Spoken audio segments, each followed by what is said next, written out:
नाज़रीन गिरामी अस्सलामु अलैकुम वरहमतुल्लाहि वबरकातुह। सीधी बात के ताज़ा तरीन प्राइम टाइम में आप लोगों का इस्तकबाल है। नाज़रीन गिरामी, मैं अंसार अज़ीज़ नदवी इस वक्त आप लोगों के सामने कुछ अहम तरीन ख़बरें, कुछ वायरल वीडियोस और कुछ तनक़ीदी तज्ज़िये लेकर के हाज़िर हुआ हूँ। नाज़रीन गिरामी, तफ़सीलात में जाने से पहले आप लोगों से जो दरख्वास्त होती है उस पर तवज्जो करें और इदारे को मजबूत करने की कोशिश करें, यह आपकी ज़िम्मेदारी है। नाज़रीन, आइए भारत की कुछ ख़बरों की जानिब पहले बढ़ लूँ, फिर उसके बाद जो सूरत हाल या ताज़ा जो वीडियोस आई हैं फ़िलिस्तीन की, मैं वो आपको सुनाऊँगा। सबसे पहले केरला में जो कल बम ब्लास्ट हुआ था ईसाई के उसके कन्वेंशन हॉल में, महसूस ये किया गया कि शायद केरला को बदनाम करने और मुसलमानों को बदनाम करने के लिए बीजेपी पूरी तरह से तैयार थी और शायद आने वाले इंतखाबात में इसी मौजू को लेकर के भी बहुत बड़े पैमाने पर डिवाइड करने की कोशिश कर रही थी, लेकिन उनका पूरा मंसूबा नाकाम हो चुका है, पूरी साजिश नाकाम हो चुकी है। लेकिन जैसे कन्नड़ा अखबारात, कन्नड़ा चैनल बिलखुसूस कर्नाटक का पावर टीवी, ये इस कदर नफ़रत फैलाता है जिसकी कोई इंतहा नहीं है। देखिए, बग़ैर किसी इत्तिलात के, बग़ैर किसी जो है इसके इस मामले को मुसलमानों से जोड़ करके पूरी तरह से हालात ख़राब करने की कोशिश की थी। चैनल है कन्नड़ा कर्नाटक का, बेंगलोर का। धमाका हुआ है केरला की कोच्चि में और जिसने धमाका किया उसने खुद ब खुद पुलिस के पास हाजिर होकर के सारा जो है ख़ुद को सरेंडर भी कर दिया। लेकिन ये शख्स जो है नफ़रत फैला रहा है मुसलमान टोपी वाले एक शख्स को दिखाकर।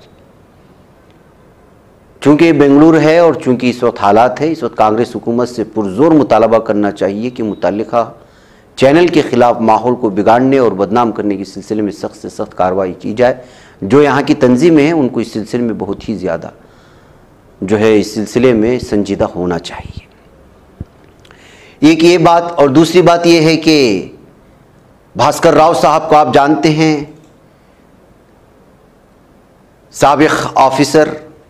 इनको हमारे बेंगलुरु में मुसलमानों ने मुख्तलिफ़ जगहों पर लेकर के आम आदमी पार्टी में जब तक थे बहुत एजाज़ किया। बीजेपी में शामिल होती देखिए कि इनकी किस तरह से जो है ज़हनियत बदल गई है। ये सूरत हाल है। इंसान अचानक जो है आकाश से पाताल में नीचे गिर जाता है, वो ये ताज़ा मिसाल है। भास्कर राव साहब ने भी इस वक्त जो है केरला के मामले को जो बम ब्लास्ट हुआ वो मुसलमानों से जोड़ करके मुसलमानों को बदनाम करने की कोशिश की। यानी मतलब ये है कि अगर आप सियासी पार्टियों में हैं और आपको ओहदा इख्तिदार कुछ नहीं मिल रहा है या मिलने की तमन्ना है, तो फिर आपको आपकी सोच से बाहर हट करके नफ़रत फैलाना हो तो नफ़रत फैलाओ। इंसानियत का, सच का सियासत में कोई भी जो है जगह नहीं है। ये इसकी ताज़ा मिसाल है। तकमीली तलबीना, ताकत, सेहत और शिफा के लिए सुन्नत और तिब्बे नबवी का बेहतरीन नुस्खा। नाजरीन, क्या आप भी खुशहाल मालदारों की तरह कामयाब बिजनेस करके हजारों और लाखों रुपए कमाना चाहते हैं? अगर आपकी हाँ है तो आज ही से अपने इलाके में तकमीली तलबीना का आसान बिजनेस करना शुरू करें और चंद ही महीनों में कामयाब बिजनेसमैन बनने के तरीके बेहतरीन तजुर्बों के साथ सीखें। बिजनेसमैन बनने का ये मौका कहीं आपके भी हाथ से चला न जाए, इसलिए अभी हमसे राब्ता करें। 9890963757। Takmeeli food products private limited, Malegaon, India. इधर नाज़रीन गिरामी, बेंगलुरु में आज एक बहुत बड़ा हादिसा पेश आया है और वो बेंगलुरु के वीरभद्र इलाके में एक बस स्टैंड के पास एक गैराज में अचानक आग लगने से अफरा तफरी का माहौल हुआ। ये वीडियो इस वक्त बड़े पैमाने पर इस वक्त फैलाई जा रही है और आप लोगों ने देखा होगा। हम सिर्फ इसकी स्क्रीन शॉट्स निकाल रहे हैं इसलिए कि लाइव आग दिखाने की वजह से जो है यूट्यूब के कवानीन की जो खिलाफ वर्जी होती है। बताया जा रहा है कि आग सबसे पहले एक बस में लगी, फिर देखते ही देखते कई गाड़ियों को इस आग ने अपनी जद में ले लिया। हालांकि आग लगने की वजूहात का अभी तक पता नहीं चल सका। आग लगने की खबर मिलते ही फायर ब्रिगेड के दस्ते जाए हादसे पर पहुंच गए थे। आग बुझाने की पूरे कोशिशें हो रही थी। इस सिलसिले में अभी तक जानी नुकसान की कोई इत्तलात नहीं है, लेकिन एक सीनियर अफसर ने वाक़े के ताल्लुक से जानकारी देते हुए कहा कि ये बसें गैराज में खड़ी थी और ये सब के सब निजी बसें थी, सरकारी बसें नहीं थी, बल्कि जो रात के वक्त में मुख्तलिफ़ इलाकों में जाने वाली बस होती है, एसी कोच वगैरह होती हैं, वो उन बसों में जो है ये आग लगी हुई है। सिलसिले में मजीद तफसीलात हो रही है। उधर मध्य प्रदेश से खबर आ रही है कि शिवराज के वजीर ने सरेआम जो है एक माँ और बहन की गाली दी है और मोहन यादव की ये वीडियो इस वक्त जो है बड़े पैमाने पर वायरल हो रही है और बीजेपी पर इस वक्त तनकीद की जा रही है कि उसके लीडरान की सोच, उनकी जहनीत और हकीकत में वो किस तरह के लोग हैं। इसको अगर देखना हो तो इस लीडर को देख लें। असम्बली इंतखाबात की सरगर्मियाँ उरूज पर है। मध्य प्रदेश में सियासत पार्टियों का रैलियों में मुखालिफिन की तनकीद का सिलसिला भी जोरों पर जारी है। इस दरमियान रियासत की शिवराज हुकूमत में वजीर मोहन यादव की वीडियो सामने आई जो सोशल मीडिया पर खूब वायरल हो रही है। मोहन यादव रियासती हुकूमत में आला तालीम के वजीर हैं जो वायरल वीडियो में बेना तौर पर माँ बहन की गाली बकते दिखाई दे रहे हैं और हम आपको वो सुनाई भी नहीं सकते। इस वीडियो को शेयर करते हुए कांग्रेस के जनरल सेक्रेटरी सैयद जाफर ने तंज कसते हुए मोहन यादव को गालीबाज वजीर करार दिया। सैयद जाफरी ने सोशल मीडिया प्लेटफॉर्म एक्स पर लिखा है कि शिवराज हुकूमत के वजीर बरसरेआम गुंडागर्दी पर आमादा गालीबाज वजीर Mohan Yadav. Social media post में सैयद जाफर ने भी लिखा है कि इनके मोहन यादव के हाथ में महकम आला तालीम है लेकिन वजीर मोहतरम की ज़बान सुनने के लायक नहीं है। अवाम को बरसरेआम गाली देते हुए शिवराज हुकूमत के वजीर बराए आला तालीम मोहन यादव ऐसी ज़बान बोल रहे हैं जो ना हम बोल सकते हैं और ना ही सुन सकते हैं। नाज़रीन गिरामी, इधर इत्तेहाद के रेगुलेट को लेकर के आज इलेक्शन कमीशन ने इंडिया के मुतालिक से अदालत में एक बयान दिया है। जहां बीजेपी के खिलाफ मुत्तहिद हुई 26 पार्टियों पर मुश्तमिल अपोजिशन इत्तेहाद इंडिया से जुड़ी एक बड़ी खबर ये सामने आ रही है कि अपोजिशन का इत्तेहाद का नाम इंडिया रखे जाने पर एतराज़ जाहिर करते हुए अदालत में जो अर्जी दाखिल की गई थी इस पर इंतखाबी कमीशन ने अपना नजरिया पेश किया। दरअसल इंडिया नाम को लेकर दिल्ली हाई कोर्ट में 30 सितंबर को समाअत हुई। इस दौरान इंतखाबी कमीशन ने इंतहाई अहम बयान दिया। इंतखाबी कमीशन का मानना है कि हम अवामी नुमाइंदा एक्ट 1951 के तहत किसी भी इत्तेहाद को रेगुलेट नहीं कर सकते। काबिल जिक्र है कि बिजनेसमैन गिरीश भारद्वाज ने दिल्ली हाई कोर्ट में मफादामा अर्जी दाखिल कर अपोजिशन पार्टियों के इत्तेहाद का नाम इंडिया रखे जाने को लेकर के चैलेंज किया था, जिसको लेकर के आज ये बयान सामने आया है। उधर आरजेडी के सीनियर लीडर बिशन पटेल ने इतवार को एक अंग्रेजी रिसाले के ज़ेर एहतिमाम सेमिनार से मुखातब होते हुए कहा है कि मुल्क के मौजूदा हालात के ब्राह्मणवादी निज़ाम ही जिम्मेदार हैं। उन्होंने कहा कि ब्राह्मणवादी निज़ाम एक बार फिर सर उठाने लगा है। ये लड़ाई सिर्फ अक़लियतों की नहीं बल्कि मुल्क की 90% आबादी की है। इस मुल्क में एक बार फिर हिटलर की तारीख दोहराने की साजिश की जा रही है, लेकिन इसके बावजूद हम मायूस नहीं हैं। जो ताकतें हिंदू राष्ट्र बनाने की साजिश कर रहे हैं हम मुत्तहिद होकर उन्हें उखाड़ फेंकेंगे। हिंदू राष्ट्र से मुसलमानों से ज़्यादा हिंदुओं को नुकसान होगा। मजहब को इख्तिदार का जीना बनाकर राज करने वाली सियासी पार्टियों के खिलाफ हम अपनी जंग जारी रखेंगे। पटेल ने कहा कि मुल्क आज खतरे में है, उसके खिलाफ दानिश्वरों को अपनी खामोशी तोड़नी होगी। जबान कर ली तो कुछ भी नहीं बचेगा। आज मुल्क दो राहे पर ज़रूर खड़ा है और घना कोहरा भी है, लेकिन आज़ादी से कबल इससे भी ज़्यादा घना कोहरा छाया था जिसे गांधी और अंबेडकर दूर करने में कामयाब हुए। इसलिए हमें घबराने के बजाय मिलजुल कर इसके खिलाफ अपनी आवाज़ बुलंद करनी होगी। तो नाज़रीन गिरामी, इस तरह से इस वक्त जो है बड़े पैमाने पर जो इजलास मुनक़िद किया गया था इत्तेहाद को लेकर के, उसमें ये सारी तफसीलात सामने लाने की कोशिश हो रही थी। तो नाज़रीन गिरामी, जनूबी मेक्सिको में समंदरी तूफ़ान से हलाकतों की तादाद 43 हो चुकी है। मेक्सिको के सूबे गोरेरो में समंदरी तूफान 8 से मरने वालों की तादाद बढ़कर 43 हो गई है, जबकि 36 अफराद अब तक लापता हैं। रियासत के गवर्नर एवेलियन सालगाडो ने इतवार के रोज़ इस बात की इत्तला दी है। नाज़रीन गिरामी, बाज़ हकीकतें हैं जो छुपा ली जाती हैं। जैसे मिसाल के तौर पर जब मणिपुर जल रहा था तो कोई भी कुछ भी नहीं बोला, जबकि बोलना चाहिए था। लेकिन पीवी सिंधु आप जानते हैं आलमी सतह की खिलाड़ी है और सचिन तेंदुलकर को कौन नहीं जानता। ये लोग केरला में जो इस वक्त हालिया धमाके हुए उस पर अफसोस का इजहार करते हुए सोशल मीडिया में कुछ लोगों की तनकीद के जद में आ गए। इन्होंने अपने जो है एहसासात का इजहार किया है जो ब्लास्ट हुआ, जिसमें एक आदमी का हलाकत हुई तो कई लोग ज़ख्मी हुए। तो इस पर जवाब देते हुए बहुत सारे लोगों ने लिखा कि आप लोग उस वक्त कहाँ थे जब मणिपुर जल रहा था, और मणिपुर में एक आदमी नहीं बल्कि 123 लोग मरे हैं और हज़ारों लोग ज़ख्मी हुए हैं और लाखों लोग बेघर हो चुके हैं। कई लोगों के घर जलाए गए, उस वक्त आपकी ज़बान नहीं हिली। हाँ, अलबत्ता बीजेपी जिस रियासत में नहीं है उस रियासत के एक मामले को लेकर के आपकी ज़बान हिल गई और आप ट्वीट करने पर निकल आए। यह आपकी दोगली पॉलिसी है। किसी हुकूमत को खुश करने के चक्कर में अपने मद्दाहों को नाराज़ ना करें, ये कहते हुए इस वक्त जो पीवी सिंधु को और सचिन तेंदुलकर को उनके इस ट्वीट पर जो है खिंचाई करने की कोशिश हुई है सोशल मीडिया में। इसके अलावा नाज़रीन गिरामी, नफरत का माहौल ख़त्म नहीं होता और कर्नाटक में तो इस कदर नफरत फैलाने की कोशिशें हो रही हैं और जो हार हुई है बीजेपी के हिंदुत्वा जिस तरह से जो है इस वक्त पूरी तरह से वो मायूस हुए बैठे हैं। कोई ना कोई बहाना ढूंढ रहे, मीडिया भी बहाना ढूंढ रहा है, कोई ना कोई बहाना मिले और कर्नाटक में माहौल ख़राब करे और जो कुछ भी हो सकता है उससे जो है बीजेपी को हिंदुत्वा तंजीमों को फ़ायदा पहुंचाने की कोशिश। इसमें हिंदुत्वा तंजीमों के लीडरान भी बाज नहीं आ रहे और ये लोगों को ऐसे हालात है कि इन लोगों के मुसलमानों का नाम लिए बगैर इनकी सांस भी नहीं चलती। ये है प्रमोद मुतालिक, बदनाम ज़माना गुंडा भी कह सकते हैं इसको आप। इस वक्त राम सेना का चीफ है, लगातार कन्नड़ा में मुसलमानों के खिलाफ बयान दे करके ये जो है नफरत का माहौल बनाने की कोशिश करता है, जबकि कई इलाके में इसके दाखिले को लेकर के पाबंदी भी आयद कर दी गई है। लेकिन इसके लगातार इस तरह की भाषणबाजियों को लेकर के कांग्रेस हुकूमत से लगातार ये मुतालबे बढ़ते जा रहे हैं कि इसको जो है रियासत से ही बाहर कर देना चाहिए, क्योंकि ये शख्स जो है पूरे कर्नाटक को आग में झोंकने की कोशिश कर रहा है मुसलमानों के खिलाफ बकवास करते हुए। इसने जो हाल ही में एक बयान दिया है कर्नाटक के एक इलाके में, उसको आप देख लीजिएगा और सुनने के बाद अंदाज़ा लग सकता है कि क्या कह रहा है। हमारे कर्नाटक के लोगों को इसकी बात समझ में आ जाएगी। उसका खुलासा तो मैंने आपके सामने पेश कर दिया है। औरंगज़ेब आलमगीर रहमतुल्लाह अलैह के हवाले से इसने जो है नफरत फैलाने की कोशिश की थी।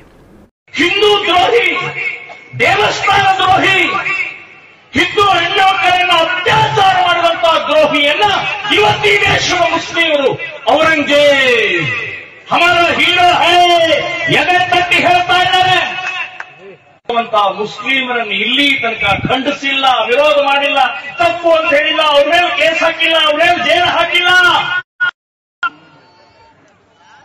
ಇಂಥ ಪರಿಸ್ಥಿತಿ ಯಾರ ದೇಶವನ್ನ ಹಾಳು ಮಾಡಕ್ಕೆ, ಲೂಟಿ ಮಾಡಕ್ಕೆ ಕ್ರೂರಿಯಾದಂತಹ ಔರಂಗಜೇಬನ ಇವತ್ತು ವಾವಾ ಮಾಡ್ತಾ ಇರುವಂತಹ ಮುಸ್ಲಿಮರ ವಿರುದ್ಧ ನಾವು ಹೋರಾಟ ಮಾಡಬಾರ್ದಾ? ಅವರನ್ನು ತಡಿಬಾರ್ದು? ಹಾಗಾದ್ರೆ ನಮಗೆ ಸಂಗೊಳ್ಳಿ ರಾಯಣ್ಣ, ನಮಗೆ ಕಿತ್ತೂರು ರಾಣಿ ಚೆನ್ನಮ್ಮ ಮನೆ, ನಮಗೆ ಒನಕೆ ಓಬವ್ವ, ನಮಗೆ ಝಾನ್ಸಿ ರಾಣಿ, ಕಿತ್ತೂರು ರಾಣಿ, ಇಂಥ ಹೀರೋಗಳು ನಮಗಿದ್ದಾರೆ. ನಾವು ಕೂಡ ನಿಮ್ಮ ವಿರುದ್ಧ ಹೋರಾಟ ಮಾಡೋಗೋಸ್ಕರ ನಾವು ಸಿದ್ಧ ಇದ್ದೀವಿ ಅಂತ ಅನ್ನೋದು ಎಚ್ಚರಿಕೆಯನ್ನ ಈ ರಾಜಕಾರಣಿಗಳನ್ನ ಈ ಎಲ್ಲರನ್ನೂ ಪಕ್ಕಕ್ಕಿಟ್ಟು ನಾವು ತಯಾರಾಗಬೇಕಾಗಿದೆ, ನಾವು ಸಿದ್ಧ ಆಗಬೇಕಾಗಿದೆ. ಅದಕ್ಕೋಸ್ಕರ ಶ್ರೀರಾಮ ಸೇನೆ ಸಂಘಟನೆ ಹಳ್ಳಿ ಹಳ್ಳಿಗಳಲ್ಲಿ ನಾವು ಹೋಗಿ ಕೆಲಸ ಮಾಡ್ತಾ ಇದ್ದೀವಿ, ಮನೆ ಮನೆಗೆ ಹೋಗಿ ಕೆಲಸ ಮಾಡ್ತಾ ಇದ್ದೀವಿ. ಆಕಳುಗಳನ್ನ, ಹಿಂದೂ ಹೆಣ್ಮಕ್ಕಳನ್ನ, ದೇವಸ್ಥಾನಗಳನ್ನ, ಮಠಗಳನ್ನ ಇದನ್ನು ಉಳಿಸುವಂತಹ ಕೆಲಸ ನಾವು ಮಾಡಲೇಬೇಕಾಗಿದೆ.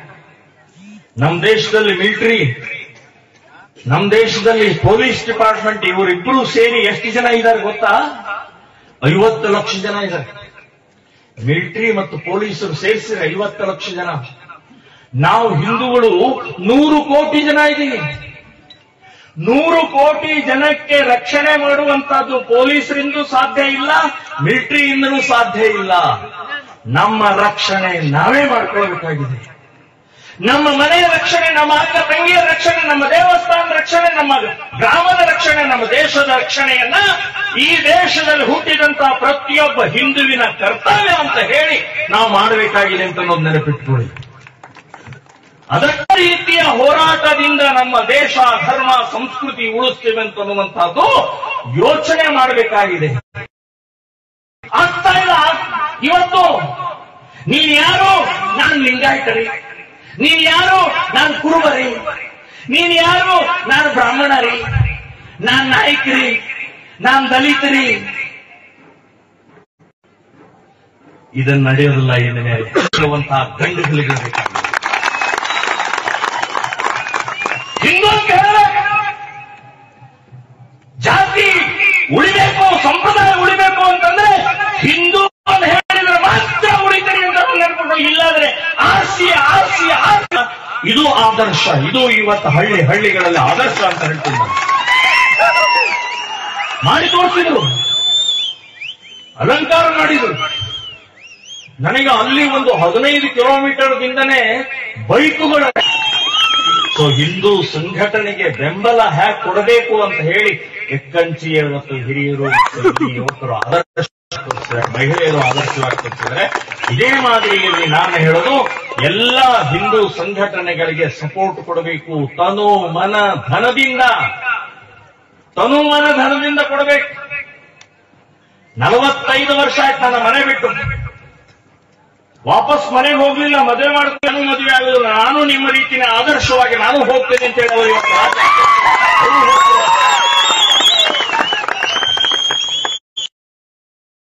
ಜಿಲ್ಲಾ ಅಧ್ಯಕ್ಷರುಗಳು, ಜಿಲ್ಲಾ ಪದಾಧಿಕಾರಿಗಳು ಇವತ್ತು ಯಾರ್ಯಾರು ಘೋಷಣೆ ಆಗಿದ್ದಾರೆ ಅವರು ಅದೇ ಮಾದರಿಯಲ್ಲಿ ನನ್ನ ರೀತಿಯ ಮದುವೆ ಮಾಡ್ಕೊಳ್ಬಾರ್ದು ಅಂತ ನಾನು ಹೇಳ್ತಾ ಇಲ್ಲ, ಮದುವೆ ಮಾಡ್ಕೊಳ್ಳಿ.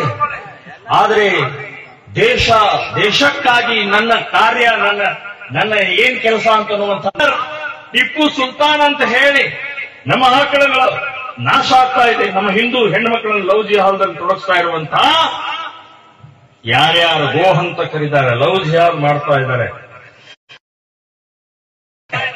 ಟಿಪ್ಪು ಸುಲ್ತಾನ್ ಜಯಂತಿ ಆಚರಣೆ ಮಾಡ್ತಾ ಇದ್ದಾರೆ, ಅವರಿಂದ ಬನ್ನ ಇವತ್ತು ಹೊರಗ್ತದೆ ಅಲ್ವಾ? ಅಂಥವರ ಜೊತೆಗೆ ವ್ಯಾಪಾರ ವ್ಯವಹಾರ ಇಲ್ಲ. ಅವರ ಹಣ್ಣು, ಅವರ ಹೂವು, ಅವರ ತರಕಾರಿ, ಅವರ ಆಟೋ, ಅವರ ಟಮ್ ಹತ್ತೋರ್ಗಿಲ್ಲ. 10 ಆಯುಧ ಪೂಜೆ ಅಂತಂದ್ರೆ ಏನು? ಪುಸ್ತಕ, ಪೆನ್ನು, ಸ್ಕೂಟರು, ಸ್ಕ್ಯಾನರು, ಟ್ರ್ಯಾಕ್ಟರು, ಇದು ನಮ್ಮ ಆಯುಧಗಳು ಅಲ್ಲ. ಇವ ಆಯುಧಗಳು ಅಲ್ಲ. ಕುರ್ಪಿ, ಕೊಡ್ಲಿ, ಚಾಕು, ಬರ್ಚಿ, ತಲವಾರು, ಇದು ನಮ್ಮ ಆಯುಧಗಳು. ಇದು ಇಟ್ಟು ಪೂಜೆ ಮಾಡಬೇಕು. ಅವಾಗ ಧೈರ್ಯ, ಅವಾಗ ಕ್ಷಾತ್ರತ್ವ, ಅವಾಗ ನಮ್ಮಲ್ಲಿ ತಾಕತ್. 30 ವರ್ಷದಿಂದ ಹೇಳ್ತಾ ಇದ್ದೀನಿ, ಮನೆಯಲ್ಲಿ ಒಂದು ತಲವಾರ್ ಇಟ್ಕೊಡ್ರೋ. तो नाज़रीन गिरामी, बांग्लादेश से खबर आ रही है कि बांग्लादेश के दारुल-हुकूमत ढाका में पुलिस ने सियासी कशीदगी को रोकने के लिए अपोजिशन जमातों के कारकुनों और उनके हामियों को मुंतशिर करने के लिए आंसू गैस और रबड़ की गोलियां इस्तेमाल की हैं। मुजाहिरीन वज़ीर आज़म शेख हसीना वाजिद से इस्तीफ़ा का मुतालबा कर रहे थे ताकि गैर जानिबदार हुकूमत के तहत आज़ादाना और मुनसिफाना इंतखाबात मुमकिन हो सके। वस्ती ढाका में होने वाली झड़पें मुल्क के सियासी मंजरनामे में मौजूद गहरी तकसीम की निशानदही करती है। पुलिस के अंदाजों के मुताबिक बांग्लादेश नेशनलिस्ट पार्टी BNP समेत 2 नुमाया अपोजिशन जमातों के 1,25,000 से ज्यादा हामियों ने अपने मुतालबात मनवाने के लिए ये रैली निकाली थी। वॉइस ऑफ अमेरिका के नुमाइंदे के मुताबिक एहतजाज में शरीक सैकड़ों मुजाहिरीन आंसू गैस और दस्ती बमों से बचने के लिए सड़कों पर भाग रहे थे।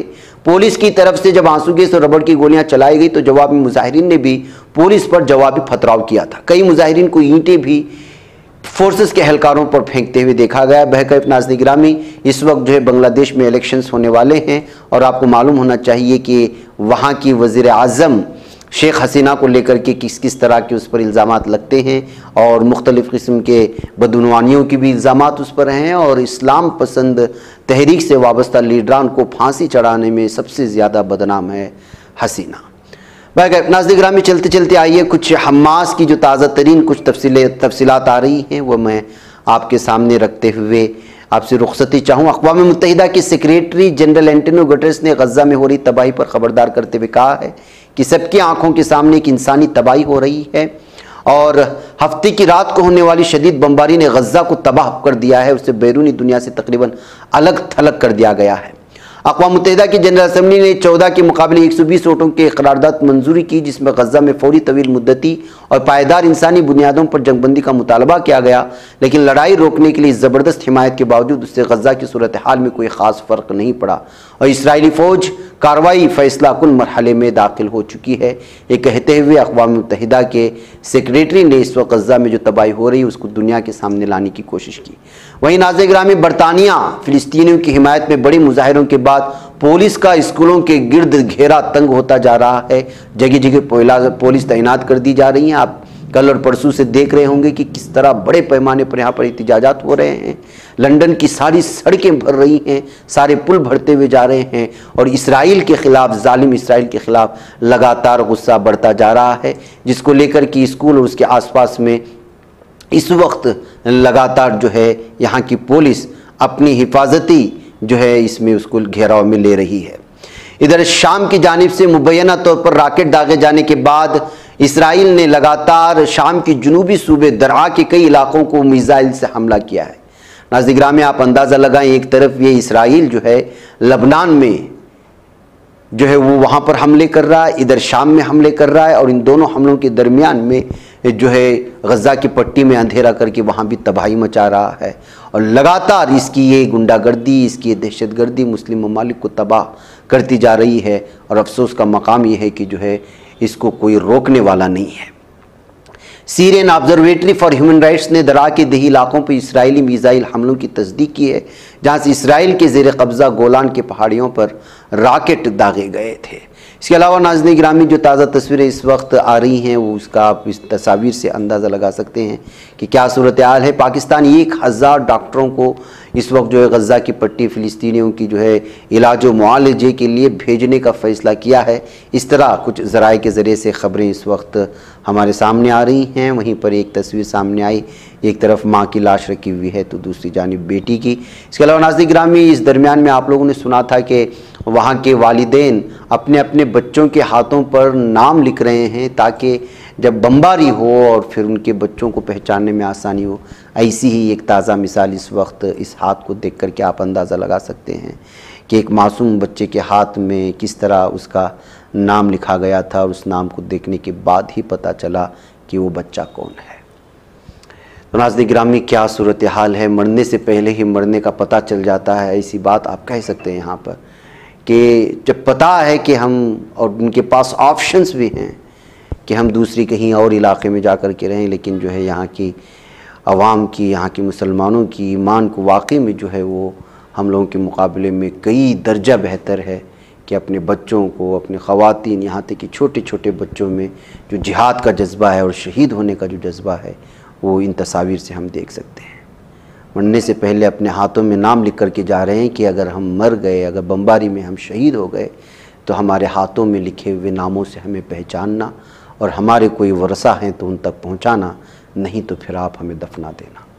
नाज़रीन, मुझे इजाज़त दें। अस्सलाम वालेकुम रहमतुल्लाहि व बरकातहू। ये बच पाता है कोई सहाफ़ी की निगाहों से, मिलाता है ये लोगों को मोहब्बत की पनाहों से।